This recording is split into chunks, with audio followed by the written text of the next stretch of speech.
selamat pagi anak-anak. Kita berjumpa lagi di pertemuan kedua. Kita akan kembali mempelajari mengenai plante.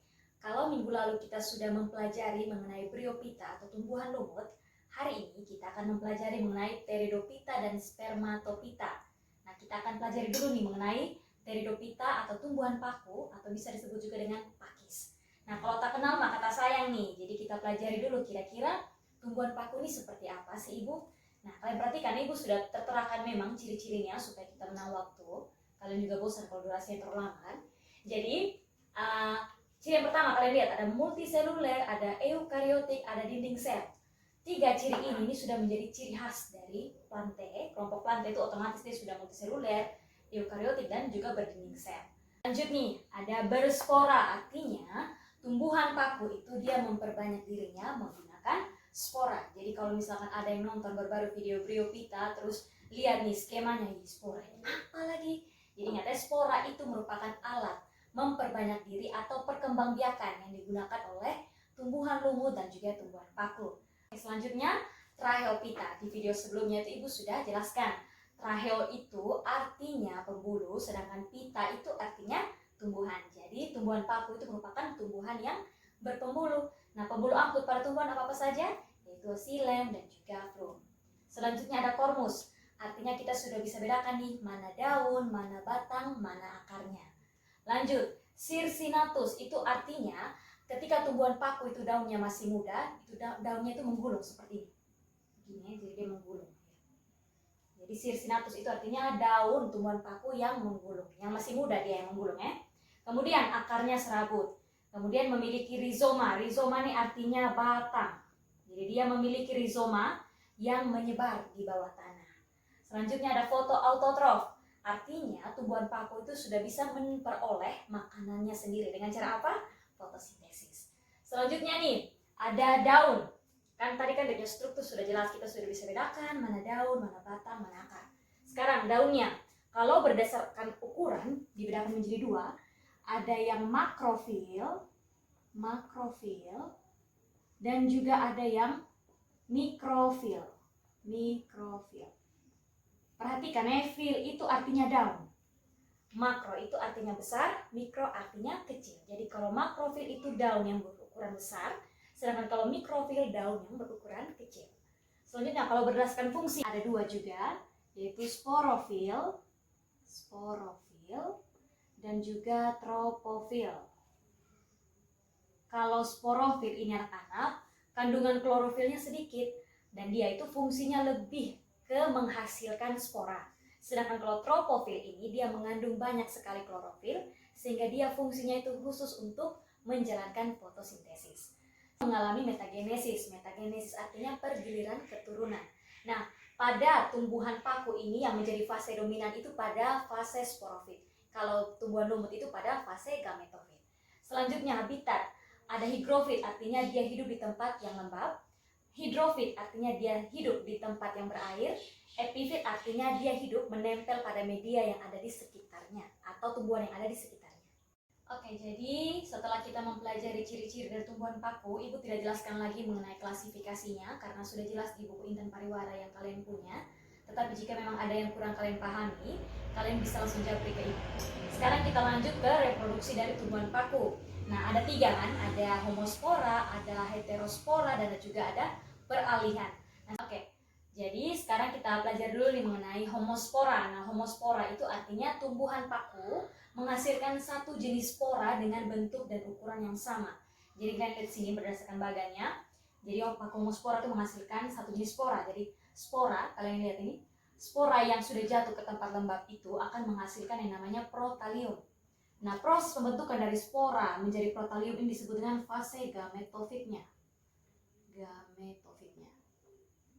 Kemudian, protalium itu akan menghasilkan antheridium dan juga archegonium. Ingat ya, kalau antheridium itu yang jantan punya, jadi bukan standar, sini jantan. Sedangkan archegonium ini yang betina. Nah, antheridium akan menghasilkan sperma, sedangkan archegonium akan menghasilkan ovum.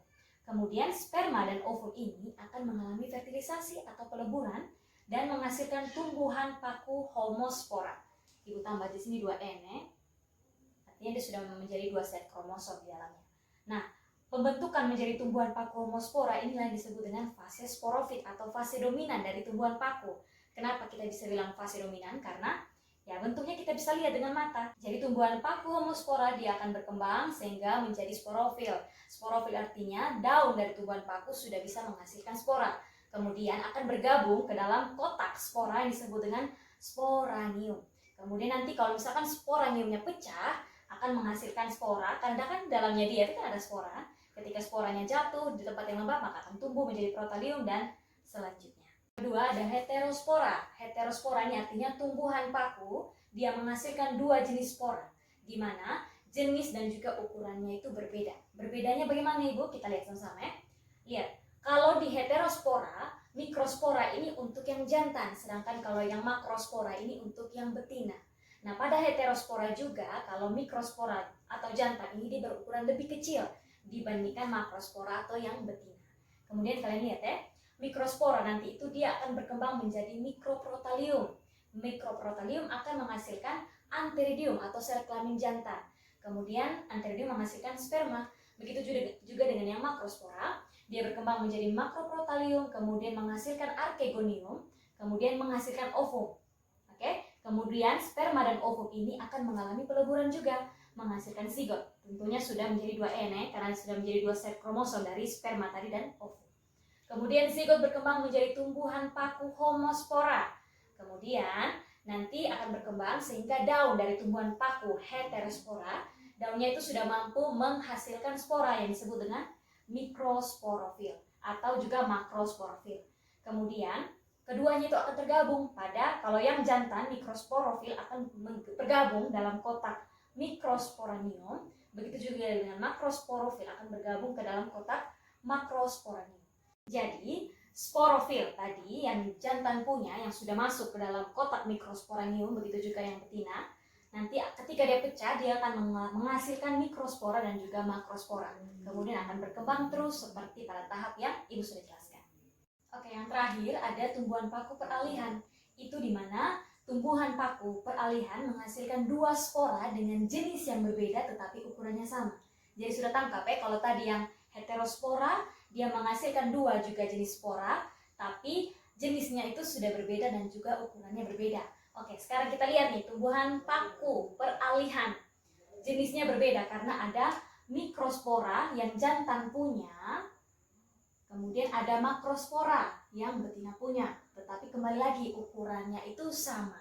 Kemudian seperti biasa ya, mikrospora berkembang menjadi protalium, protalium berkembang menjadi antheridium, kemudian antheridium menghasilkan sel sperma. Begitu juga dengan makrospora nih, dia berkembang menjadi protalium, kemudian dia menjadi archegonium dan menghasilkan ovum. Kemudian sperma dan ovum juga itu mengalami fertilisasi, menghasilkan zigot. Kemudian menghasilkan tumbuhan paku peralihan yang berkembang menjadi sporofil. Kemudian sporofil nanti yang berisi spora itu akan bergabung ke dalam kotak mikrosporanium. Dan ketika mikrosporanium atau juga makrosporanium pecah, akan menghasilkan mikrospora dan juga makrospora. Begitu seterusnya. Oke, sekarang spermatopita atau yang disebut juga dengan tumbuhan berbiji. Nah, apa saja ciri-cirinya? Yang pertama sudah jelas ya, multiseluler atau yang bersel banyak. Kemudian eukariotik artinya dia memiliki membran inti sel, kemudian berdinding sel. Kemudian kormus artinya itu ya sudah jelas daunnya yang mana, batangnya yang mana, akarnya yang mana. Kemudian habitatnya ada hidrofit artinya dia hidup di tempat yang berair. Kemudian higrofit artinya dia hidup di tempat yang lembab. Sedangkan kalau serifit artinya dia mampu hidup di tempat yang kering. Kemudian struktur dari tumbuhan berbiji ada yang berupa perdu, ada yang berupa semak, pohon, dan juga ada yang merambat di area sekitarnya. Kemudian reproduksinya itu ada yang menggunakan bunga dan ada juga yang menggunakan strobilus. Anak-anak, spermatopita ini dibagi menjadi dua berdasarkan letak bijinya. Ada gimnosperme dan juga ada angiosperme. Gimnosperme ini artinya tumbuhan berbiji terbuka di mana bijinya itu tidak dilindungi oleh daun lembaga ataupun daging buah atau yang disebut dengan karpel. Kemudian dia juga bereproduksi menggunakan strobilus. Selanjutnya, kalau angiosperme artinya kebalikan, berarti dia adalah tumbuhan berbiji tertutup. Artinya dia punya biji itu dilindungi oleh daun lembaga atau juga daging buah yang disebut dengan karpelo. Kalau tadi Gymnospermae bereproduksi menggunakan strobilus, maka kalau Angiospermae dia bereproduksi menggunakan bunga. Selanjutnya nih, kalau Gymnospermae itu ada punya klasifikasi di buku ya, jadi Ibu tidak jelaskan. Kita sambung ke Angiospermae. Nah, Angiospermae itu dibagi menjadi dua, ada monokotil dan juga dikotil. Kemudian, bagaimana sih Ibu membedakan mana yang monokotil dan mana yang dikotil? Nah, kalau yang monokotil itu artinya kotiledon atau keping bijinya itu hanya ada satu. Keping bijinya satu. Sedangkan kalau yang dikotil otomatis kotiledon atau keping bijinya itu ada dua. Keping bijinya itu ada dua. Kemudian kalau monokotil itu dia berakar serabut. Sedangkan kalau yang dikotil dia itu berakar tunggang. Akar tunggang. Selanjutnya kalau monokotil tulang daunnya itu sejajar. Tulang daunnya sejajar. Sedangkan kalau dikotil itu tulang daunnya menyirip atau bisa juga menjari. Kemudian monokotil dia itu tidak berkambium. Tidak berkambium. Sedangkan yang dikotil itu dia berkambium. Kita masuk pada reproduksi spermatopita, Ibu hanya jelaskan secara singkat saja karena di buku kalian itu Intan Pariwara sudah tertera jelas. Yang pada Gymnospermae itu terjadi pembuahan tunggal. Kenapa dikatakan tunggal? Karena sel sperma itu akan melebur bersama sel ovum dan menghasilkan zigot. Sedangkan kalau Angiospermae disebut sebagai pembuahan ganda karena pada tahapan reproduksi dari Angiospermae itu nanti akan terbentuk dua komponen nih. Ada komponen zigot dan juga endosperm yang nanti akan berkembang menjadi biji. Oke, jadi sekian materi dari plante yang kita pelajari hari ini. Nah, Ibu sudah sempat kasih tugas minggu lalu, jadi tolong yang belum kumpul tugas, silakan kumpul tugas. Karena Ibu sudah menyiapkan nih tentang soal untuk ulangan harian plante. Jadi kita akan ulangan harian ya. Tapi Ibu kasih tahu memang ulangannya seperti apa, supaya kalian bisa kumpulkan minggu depan. Jadi ulangan harian untuk bab pertama plante ini berbeda dari ulangan-ulangan sebelumnya. Jadi ulangan ini akan dijalankan secara berkelompok. Nah, Ibu berkelompok kita dapat demi aman. Jadi berkelompoknya ini Ibu jelaskan dulu ya. Itu terdiri atas 5 atau 6 orang. Kemudian yang kedua, kalian tiap kelompok membuat video mengenai ciri-ciri minimal 5, reproduksi dan juga peran dalam kehidupan minimal 5 dari Bryophyta, Pteridophyta dan Spermatophyta.